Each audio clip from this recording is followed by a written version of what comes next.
Today, I want to talk about the number one thing that you can do to build resilience in your life to be able to weather whatever storms are ahead in our society, because we just can never know. Let's get into it today. If you don't know me, I'm Spencer, and I like to talk about simple living, frugality, and ways to cut down on your technology usage, sometimes by the use of other technologies. So, today I wanted to talk a little bit about the number one way that I've found to build resilience in your life. Now, there's a ton of different things that you can do. You're never sure exactly what's around the corner. Are we headed for some sort of big societal collapse? Do you need to be a prepper hoarding toilet paper and meals ready to eat and different things like that? Do you need to build a bunker or find out how to treat wounds or how to repair your own car and all these other things? You know what? None of those things in isolation are bad. I think a lot of people in the prepper community, they're always worried about the SHTF, stuff hits the fan situation, where society kind of has this huge collapse and they need to put these skills and the stuff that they've hoarded to work so that they're able to get through those tough times. The reality is, though, is that that level of collapse is unlikely to happen outside of some sort of zombie apocalypse, Planet of the Apes situation. We're not going to see most likely such a broad level of collapse. We've seen what happens when a global pandemic hit our world and it didn't fully shut down. Things stopped, but things didn't fully shut down. Resources became a little bit more expensive to acquire during that time. You maybe had to shelter in place for a little while. Things like that did occur, but we never saw the road level or Mad Max level collapse.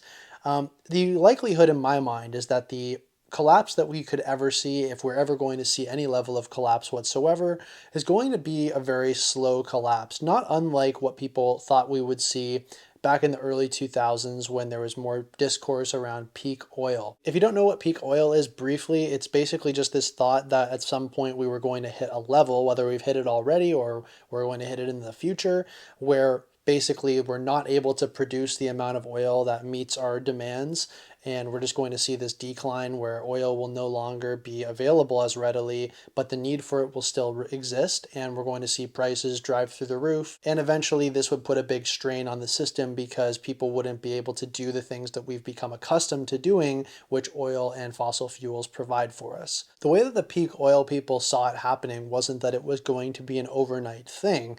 It was just going to be, we hit the peak at one time, and from that point on, things were going to start getting more expensive, resources would become more expensive, and certain resources would become more scarce, and society would just kind of constrict a little bit as there's this tug between the things that we want and then the things that we actually are able to get, because we're not able to meet the resources that we need for our high consumption lifestyles in the West. I'm not going to go any further into that right now, but I think that that is probably the max that we'd ever see, at least in the next while. It's basically a slow collapse where certain things just become more and more expensive, and things just kind of, the creaks in the system, as things kind of stop working as efficiently, we start seeing increased costs for certain resources. And that's not something that we're super unfamiliar with seeing in the last few years, especially. Fuel prices going through the roof, the cost of food increasing tremendously year over year, the increased cost of building materials. It's not unlike what we would see with this long form collapse, seeing things slowly becoming more and more expensive and affordability just becoming more and more out of reach to the average person. So how best to prepare for something like that? I don't think stocking toilet paper and things like this is necessarily the answer, though for a certain amount of emergency preparedness, I think something like that could be beneficial. And whether in the short term, stockpiling stuff may hold off inflation for a certain amount of time while you use up those ingredients and certain resources before you have to replace them, there's one thing that you can do which is going to cover you in a lot more cases in any of these kind of slow burn situations where costs just go up and up and up. And that is getting out of debt. Now, I know that to a degree it kind of sounds like a no-brainer, but I think it's really important to think about this and to put this into action in your life if you haven't already. The reality is that most likely we're not going to see an SHTF, zombie apocalypse, Mad Max type situation. Because indeed, if something like that happened, it wouldn't matter if you're in debt, right? If people are eating each other and there's all this crazy stuff going on, everybody's gone feral, then yeah, debt doesn't matter at that point. You're kind of fine. You can consider your debts cleared and you just got to work on surviving. That's most likely never going to be a problem for anybody in our lifetime, at least. I can say that confidently, I think. However, we have seen tremendous fluctuations in costs for so many different categories.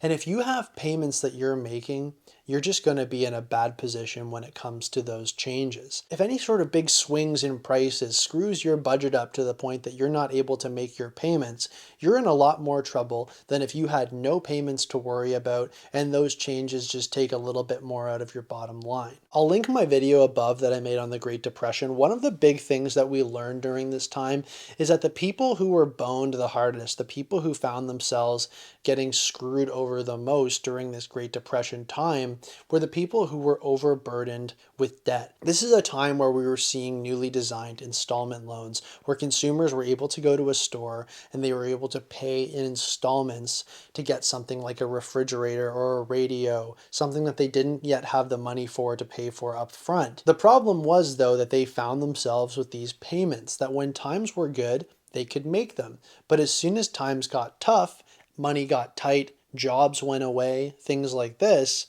then there started to be a problem. These people weren't able to pay those things and they fell into bankruptcy. You know, in the last few years, we've seen so many different events that have shaken up personal finances. 2020, the global shutdown, a lot of people lost their jobs. A lot of people ate into their savings during that time or went into debt during that time. We've seen massive inflation since then. We've now seen the rise of artificial intelligence shaking up the job market, impacting some people's jobs as of now. There's a lot of uncertainty out there, a lot of insecurity, and there's one way in which you can do your best to protect yourself against those things, and that is getting out of debt, folks. The fact of the matter is that none of us know what is coming down the line, okay? I don't have a crystal ball. I can't predict what's coming. However, if I know that I'm not in debt, I know that I can do my best to keep my head above water during that time. I can just worry about meeting those increased costs, but not having these extra payments for things that I didn't really need, most likely as well, holding me down in the meantime. And that's another aspect of it as well. Getting out of debt, not having all these payments holding you back, it gives you freedom to pivot when situations change. You can make the best of those situations and you can adjust accordingly, and you don't have to worry about any of these payments holding you back in making those changes. And beyond getting out of debt, once you've done that, you want to get a lot of money saved, right? You can't just go back to spending as usual once the debt's paid. Most likely your mindset's changed and you're not going to be thinking that way anyway, but it's important to make sure that you're taking your money at that time and you're pouring it into your savings. At least get it into a high interest savings account or something like that where that money is going to work for you. It's going to be able to at least keep pace with inflation and grow as well if possible. Having extra money on hand and money in your pocket, having liquidity, is the best way to have freedom during these times where things get tight. You know, if costs go up and things become too expensive in the area that you're living, then maybe you're able to cut ties, pivot, and get out of there. And if you're burdened with debt and you also have no money saved, if you really feel like you're just treading water trying to get through these payments, then you're not going to have the freedom to make a move like that and to take advantage of those situations and to make the best of them for you. You're just going to be worried about survival. To be in the best position during these times where things get tighter and I don't want to say slow collapse, but these things where resources are becoming more expensive, it's important to make sure that we get out of debt. There is no possession in our lives that is worth that feeling, right? There is no possession in our lives that is worth remaining in debt and putting us in those precarious situations where we might not be able to keep our head above water in this financial world and we drown. We don't want that. There's literally no possession that should be worth that for you. Now, taking this a little bit farther, a huge part of this is also anti-consumerism and minimalism as well, right? Fighting against materialism, getting something that lasts and holding on to it, keeping it in good shape and making it last. This is all crucial to this. Living extremely minimally is very important. It doesn't mean necessarily that you're living with a bag of 100 things, right? It's that you're not surrounding yourself with clutter. You're not burdening yourself with new purchases all the time and the desire to have more and more and upgrading, because these are the things that are going to keep you in debt if you already are as well. It's finding contentment in enough, which is a lot easier said than done, but I think it's really just recognizing the situation that you're in if you are in debt, and that all of this stuff that's around you, was that worth it? If you could, blink or snap your fingers and all of that stuff was suddenly gone and you were out of debt, would you make that trade?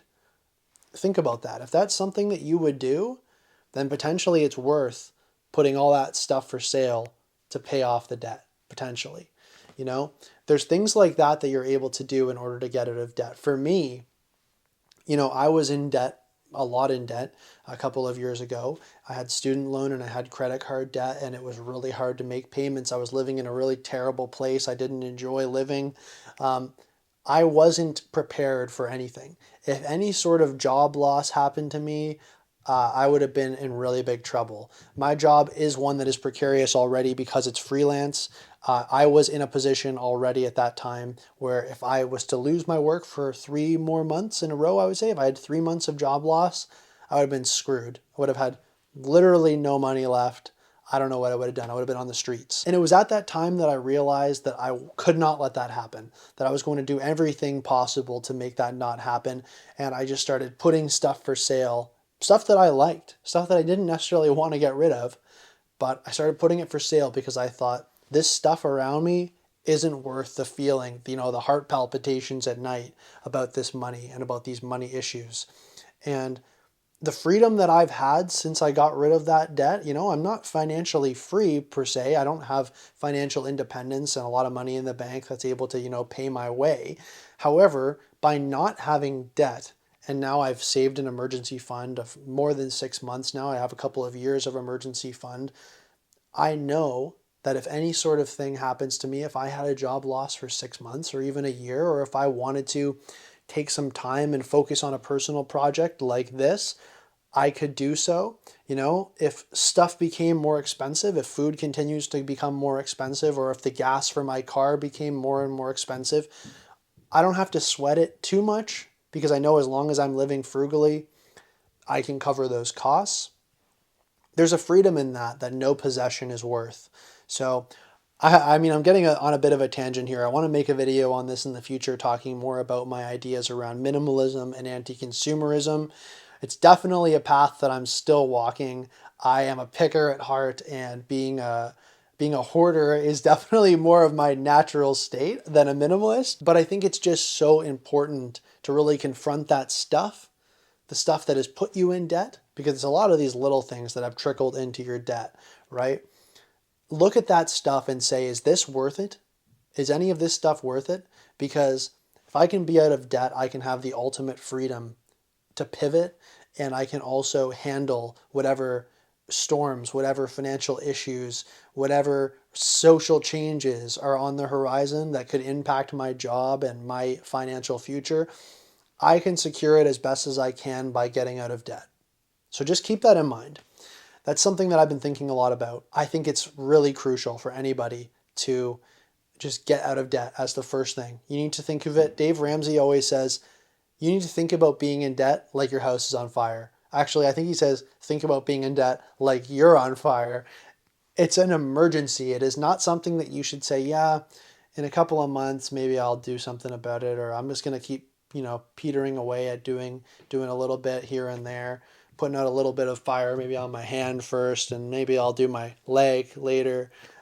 Maybe I'll get to my head eventually. But it's like, no, you're on fire. This is an emergency. You are literally burning up with debt. You need to solve this immediately. So look around you and see, is there anything here that I can get rid of? Is there anything that I can put toward the debt? Is there extra work that I can take on? Look at debt like it's an emergency, and it's something that you can deal with right now, because the faster that you can kick debt to the curb, the faster that you can find peace and security and financial freedom at your doorstep. Thanks very much for watching, folks. I hope you found this interesting. A little bit of a loosey-goosey couch rant.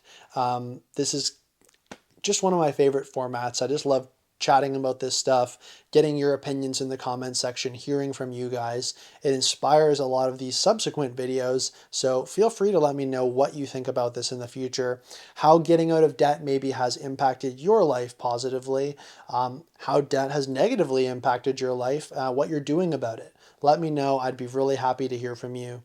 Thank you very much for watching, and I'll see you in the next one.